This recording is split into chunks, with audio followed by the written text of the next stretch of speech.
시청자 여러분 안녕하십니까? 여러분들의 오후장 투자 전략에 보탬이 될 증시 오늘관을 지금 시작해 보겠습니다.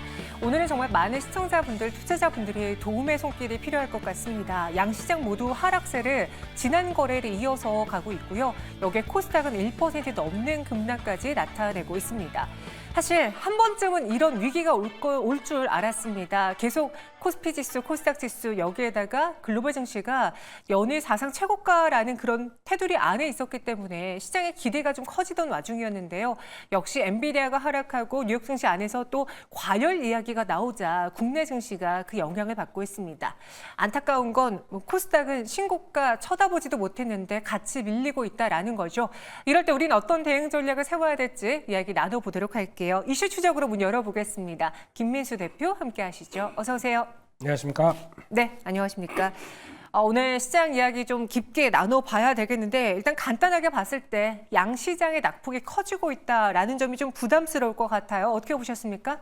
네, 월요일인데 별로 안 좋습니다. 네, 그런 쪽이라고 하게 되면 코스피 쪽은 아무래도 지금 2,800 잠깐 보여주고 갭을 다 메꾸기 시작하면서 나오는 부분들, 특히 수급만 본다고 하더라도 외국인들이 현선물 매도세가 계속 압박을 가하고 있는 가운데 거기서 큰 변화가 없다라고 하게 되면 지금 같은 흐름들 계속 이어진다고 봐야 될 것 같고요. 선물이 벌써 외국인들이 10,000개, 주식도 4,700억 매도한다는 얘기는 아무래도 국내 증시 2분기 실적에 대한 기대감이 높긴 하겠지만 지금 부분에선 약간 또 외부적인 변수들 또 생각을 할 수밖에 없기 때문에 이런 쪽들이 지금 시장에 영향을 준다라고 봐야 될 것 같고, 게다가 또 마침 이런 때 중국 증시 낙폭 커지는 것도 별로 도움을 못 준다고 봐야 되겠죠. 이런 부분들 영향을 받는다고 봐야 될 것 같고, 코스닥은 뭐 한 것도 없는데 그냥 밀려버립니다. 네. 그런 쪽에서 지금 850선이 그래도 중요한 지지권이었는데 여기 이탈한다라고 하게 되면 수급 지금 최근에 제대로 갖춰지지 못하는 대표적인 시장이죠. 그런 쪽에서 이렇게 되면 830선 지지권 지난번에 두어 번 걸쳐 지지를 받던 지수대인데 여기까지 또 열어놔야 될 부분이기가 아닌가 싶기 때문에 딱 그런 것 같습니다. 수급이 이끌지 못하는 시장의 단면들, 취약한 모습들을 그대로 코스닥 쪽에서 보여주고 있다라고 보고 있습니다. 그런 상황입니다. 그래서 시장 안에서 과연 이 위기를 어떻게 이용해야 되는 건지, 위기는 정말 위기인지 기회인지 하나씩 파헤쳐 보도록 하죠. 먼저 오늘의 이슈 추적 2가지 주제 보겠습니다. 현재 왜 하락하는지를 알아야 되겠죠. 그 다음에 지수가 다시 주가가 상승한다면 우리는 어떤 종목으로 대응해야 될지까지 앞으로의 전망해 보겠습니다. 먼저 이 외국인에 거친 팔자 한번 보도록 할게요. 시장 안에서 하락하는 요인들은 많은데요. 일단 가장 큰 주제는 그동안 올라도 너무 많이 올랐다입니다. 그래서 국내 증시 투자자분들이 훨씬 더 억울한 상황인 거죠. 삼성증권의 리포트, 열기를 식히는 과정이란 제목의 리포트 한번 보겠습니다. 최근 뉴욕 증시 안에서 빅테크 기업들이 명백하게 과열 구간에 들어선 건 맞다고 판단하고 있습니다. 나스닥 100 지수의 상대 강도 지수가 80선을 상회하고 있는데요. 이 80선을 웃돈 건 지난 팬데믹, 코로나 시기 이후 처음이라고 합니다. 이 전례 없이 가파른 랠리 구간을 보여줬기 때문에 투자자들에게는 이제는 팔아야 되지 않을까라는 찰실한 욕구가 커질 수밖에 없는 시점이다. 이것을 인정해야 된다라고 보고 있고요. 여기에 현재 시장 상황의 밸류를 따져봤을 때에도 싸다고 말하기는 어렵다. EPS 개선세는 여전히 플러스 구간이지만 그 플러스 상승하는 폭이 둔화되고 있다라는 게 또 눈에 띄고요. 철저히 소수 종목 중심의 상승세, 이게 또 가장 문제지 않을까 싶습니다. 오른쪽에 있는 이 도표를 보시면 나스닥 100 지수와 과거 평균치의 지수 추이를 비교해 봤는데 확실하게 단기간에 나스닥 100 지수가 가파르게 올랐죠. 이 안에는 빅7 그리고 엔비디아, 이 빅테크 기업들, AI 관련 기업들의 주가 상승이 유독 가팔랐기 때문에 이처럼 나스닥 100 지수가 크게 올랐습니다. 소수로 쏠렸다라는 말은 다시 말해서 순환매를 요구할 수 있고요. 여기에 차익 실현을 원할 수도 있을 것이다라고 시장은 판단하고 있습니다. 원달러 환율 이야기도 있는데요. 김민수 대표님, 네. 이런 전체적인 시장의 이슈로 인해서 외국인 투자자들의 거친 매도가 나오고 있다라고 시장은 판단하고 있습니다.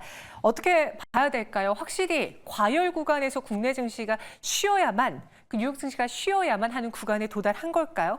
네, 그렇게 판단하고 있고요. 네. 오른 것도 없는데 억울하죠. 그렇죠. 억울하지만 어디 하소연할 데도 없습니다. 그렇다고 하게 되면 그래도 하소연보다 계좌부터 관리를 해야 되는 게 맞지 않나 생각이 들고 있고, 그런 쪽에서 일단 미국 증시는 당연히 속도 조절이 좀 더 우세할 걸로 보여지고 있습니다.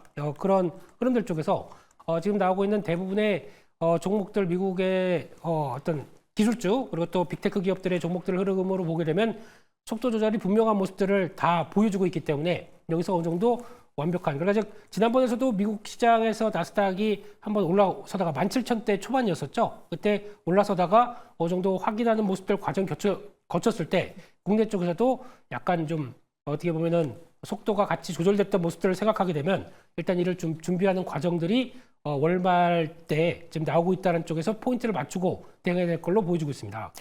저희 시청자분 중에 한 분이 이제 와서 너무 올랐다고 하다니 웃기네요라고 하는데, 왜 그럼 그동안 시장에서는 과열에 대한 신호를 보내고 이제는 차익 실현하세요라는 신호를 주지 않은 걸까요? 사실 천장이 보이지 않을 정도로 계속 그 천장을 뚫어내면서 올랐던 게 미증시였고, 그로 인해서 국내 증시 안에서도 수혜주를 찾자라고 하면 SK하이닉스가 대표적으로 올랐는데, 오늘은 또 그중에서 가장 큰 폭의 하락을 코스피 시장 안에서 보여주고 있잖아요. 현재 구간에서 그럼 우리는 뒤늦게 신호를 봤다라고 하면 빼야 되는 겁니까? 버텨야 되는 겁니까?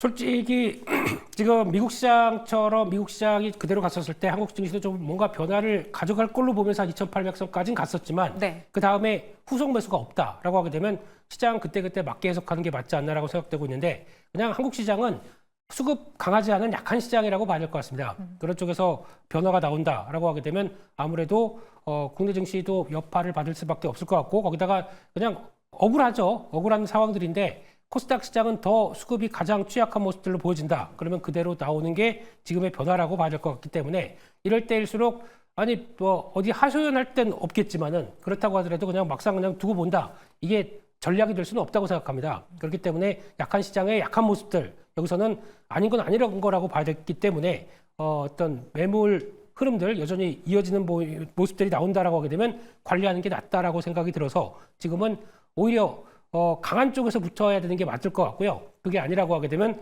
관리는 해주는 게 맞다라고 생각이 들고 있습니다. 그 관리가 뭔지 조금 더 명확하게 듣고 싶은데요. 네. SK하이닉스를 대표적으로 들어보겠습니다. 현 구간 5% 넘게 밀리고 있어요. 살짝 조정이 온다면 충분히 더 추가 하락이 나올 수 있는 구간이기도 한데, 네. 지금 그렇다고 반도체 업황이 끊겼나? 그것도 아니거든요. 그냥 과열에 따른 피로감이라면 다시 또 오를 수 있지 않을까? 그 기로에 놓여 있는 투자자들은 오늘 SK하이닉스를 어떻게 하는 게 좋을지요? 네, SK하이닉스는 지난번에 올라가면서 24만 원대 부분 갈 때 약간 단기적으로는 좀 빠른 모습들. 네. 물론 미국 시장이면 얼마나 좋겠습니까? 그냥 쭉 하고 올라가면 되는데 한국 시장은 또 그렇게 나오지 않죠. 단기 과열 신호가 살짝 나오다 보니까 그에 따른 여파 그대로 또 밀린다고 봐야 될 것 같고요. 그렇게 되면 지금은 일단 추가적으로 한 21만 원대 부근 정도쯤까지는 추가적으로 밀리는 모습들 이어진다고 봐야 될 것 같은데, 네. 갭을 메꾼다고 봐야 되겠죠. 그런 쪽으로 봤었을 때 21만 원대 중반대 정도쯤에서는 크게 변화가 없다라고 하게 되면 아마 이 상태부터는 21만 원대 초반 중반대부터는 그때부터 이제 저점 매수를 좀 타진해야 되지 않나 그런 생각을 하고 있습니다. 21만 원 선까지는 추가적인 하락이 나올 수 있는데, 이 갭을 메우는 과정이기 때문에 추세가 꺾였다 혹은 다시 우하향한다라고 보기는 어렵습니다. 따라서 그 시기를 매수 기회로 보는 건 어떻겠느냐라는 의견을 주셨어요. 물론 거기까지 도달하지 않고 다시 반등할 수도 있긴 하지만 우리는 조금 더 추세를 봐야 될 것 같고, 여기 플러스 알파로 좀 더 걱정되는 부분이 원달러 환율도 있거든요. 네. 안 그래도 달러 강세가 굉장히 글로벌적으로 기세가 심해지고 있는데, 걱정인 게 요즘 엔비디아 그리고 뭐 마이크로소프트라던가 이런 미증시가 워낙 화랑을 보여주니까 이제 국내 증시 안 할래, 나 미증시에서 직접 관련주를 살래라고 가시는 분들이 많아요. 그렇기 때문에 달러 강세 기조가 더 강화되고 있다라고도 분석을 하고 있죠. 이렇게 되면은 수급이 없는 국내 증시 안에서 또 한 번 이탈? 개인 투자자마저도 이탈할 수 있지 않을까라는 걱정이 있는데, 기우입니까? 일단 달러를 막을 게 지금 없죠. 네. 그런 쪽에서 만약에 변화가 들어온다라고 하게 되면 우려가 컸던 유럽 쪽에서 그래도 안정적인 모습들, 정치권 쪽에서 안정적인 모습들 확인되게 되면 그나마 유로화 강세를 기대해 볼 수 있는 부분들이기 때문에 거기까지는 또 확인한다. 6월 말 프랑스 1차 선거인가요? 거기까지도 한번 체크해야 되기 때문에 아직까지는 조금 시간이 걸릴 것 같고요. 게다가 또 최근에 들어서는 중동의 지정학적 리스크가 좀 더 커지는 모습들입니다. 이스라엘이 헤즈볼라의 전면전을 예고하고 있는 모습 쪽에서 벌써 도시 2개를 타격을 했습니다. 그러다 보니까 이제 오늘 밤에 이어질 유가죠. 유가의 흐름들이 생각보다 좀 빠르게 또 반응을 한다라고 하게 되면 이런 부분들도 단기적으로는 변화 요인들이라고 봐야 될 것 같은데 가장 중요한 게 이런 또 리스크가 발생했을 때 나올 수 있는 부분들이 단기적인 충격권으로 들어온다. 그러면은 저희는 의료적으로 알고 있습니다. 이런 지정학적 리스크나 아니면 달러 강세가 미치는 여파들이 오히려 나오는 부분에 대해서는 단기적인 관점들에 대해서는 충격이 나올 수 있겠구나 생각은 하는데 말 그대로 단기적이죠. 그러면 그를 이용할 만한 현금이 있어야 됩니다. 근데 지금 현금 없이 그냥 충격 나오는 거 그대로 바라만 보고 있다. 이것도 또 대응할 게 없지 않습니까? 그렇기 때문에 이런 기회 때 오히려 약한 종목들 정리하고 강한 섹터의 흐름들이 주도하는 종목 쪽으로 그때 들어간다라고 하게 되면 오히려 그게 또 기회의 요인들이 될 수가 있기 때문에 그러다 보니까 차라리 줄여서 센 종목을 조금 더 싸게 이런 전략적으로 가보자는 게 하나의 지금의 포인트가 아닌가 생각되고 있습니다.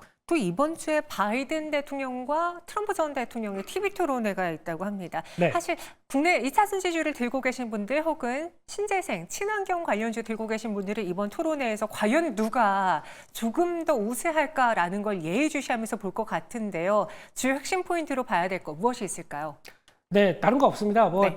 지지율 관련된 쪽에서 박빙으로 나오고 있는데 누가 더 잘했을까라는 쪽들. 그래서 첫 토론회다 보니까 앞으로 계속 이어지겠죠. 그런 과정 쪽에서 먼저 나오는 지지율 격차에 대해서 시장이 또 반응을 할 걸로 보여지고 있는데 일단 그래도 지금 아직까지는 신재생 에너지 관련된 IRA 법안 관련된 쪽을 맹공을 펴볼 쪽이 이제 트럼프 전 대통령이라고 보게 되면 거기서 나왔던 쪽들이 이번에 토론회를 통해서 약간 위축되는 모습들이 나오지 않나라고 하게 되면 저희가 보통 알고 있는 2차 전지, 에코프로 BM 같은 경우 일단 결과에 따라서 약간 단기 투매가 나올 수도 있겠다라는 쪽에 대한 자리는 들어오고 있다고 봐야 되겠죠. 근데 그럴 때 나오는 단기 투매가 발생한다. 이런 자리들은 오히려 좀 용기 있게 저점 매수도 해볼 수 있는 자리가 되지 않나라는 쪽에서 관심 있게 봐야 될 것 같고요. 네. 마찬가지로 국내에서도 태양광 관련된 쪽들도 지금 자리가 되게 약간 애매한 자리죠. 그런 쪽에서 혹시나 단기적으로 압박이 나와서 어떤 추가적인 매물 흐름들이 나온다. 그러면 이런 부분들도 약간 또 공략은 해볼 수 있는, 그러니까 즉 시간차라고 봐야 되겠죠. 그에 따라서 나올 수 있는 변화가 약간 압박이 들어온다. 그러면 그를 공략해 볼 수 있는 상황이라고 봐야 될 것 같고요.